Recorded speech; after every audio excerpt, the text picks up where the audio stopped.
Okay, so we all know the story of the Cuban Missile Crisis, right? October 1962. The world holding its breath, just teetering on the very edge of nuclear war. A huge standoff between Kennedy and Khrushchev. But what if I told you that the most important part of that story, the exact moment humanity was pulled back from the brink, happened completely in secret? Yeah, because on the single most dangerous day of that whole crisis, the fate of the world, it wasn't in the White House. It wasn't in the Kremlin. It was in the hands of one man, a Soviet naval officer, deep, deep beneath the waves of the Caribbean. So to really get it, to understand his incredible decision, we've got to peel back the layers of this thing. We need to go back, way before any missiles were ever discovered, and look at a secret war that was already raging. That's the only way to understand the pressure cooker that led to that one single terrifying moment. Right, so this is him, Vasily Arkhipov, a vice admiral in the Soviet Navy.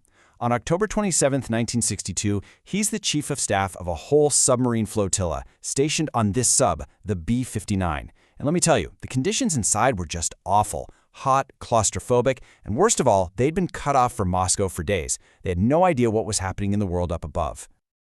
Now, to understand the kind of pressure Arkhipov was under, you have to get the context. Because long before a single Soviet missile was ever placed in Cuba, the United States was already waging a secret war on the island.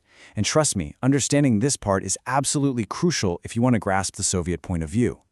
It was called Operation Mongoose, and this thing was officially authorized by President Kennedy himself right after the whole embarrassing failure of the Bay of Pigs invasion.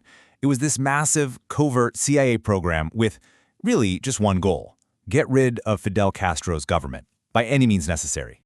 And when they said any means necessary, they meant it. I mean, we're talking about sabotage of critical infrastructure, sugar mills, power plants, you name it. They were funding and arming anti-Castro groups. And yeah, there were even multiple assassination plots against Fidel Castro himself. This wasn't just some minor annoyance. It was a full-on, sustained campaign of state-sponsored terrorism. So you can kind of see the chain of events falling into place, right? The Bay of Pigs invasion fails spectacularly. That leads directly to Kennedy authorizing Operation Mongoose. Now, if you're the Soviets, you're watching all these relentless attacks, and you're thinking another U.S. invasion is pretty much inevitable. So Khrushchev makes this fateful decision to secretly put nuclear missiles in Cuba as a deterrent. And that's what brings us to the famous 13 days. In October of 1962, that secret war suddenly explodes out into the open, and the entire world finds itself caught in this terrifying nuclear standoff between two superpowers. The reason for all the panic? It's simple geography, really. Cuba is just 90 miles off the coast of Florida. That's it. So having Soviet nuclear missiles that could hit almost any major city in the United States from that close, well, for Washington, that was just an unthinkable threat. And this was the moment of truth. A high-altitude U-2 spy plane flies over, snaps some pictures, and comes back with undeniable proof. The secret was out. And just like that, the countdown to the most dangerous confrontation of the entire Cold War had begun. The American military response was, immediate and just massive. To give you a sense of the scale here, the number of fighter jets stationed in Florida jumped from just 140 before the crisis to 511. The U.S. was gearing up for a full-scale invasion, and they were not messing around. And then came Black Saturday, October 27th.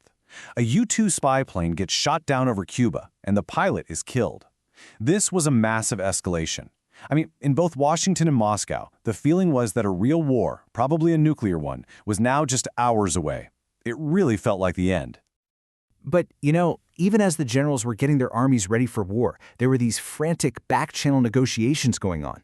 Behind closed doors, the Kennedy administration and the Kremlin were desperately trying to find a way out of this thing without firing a single shot.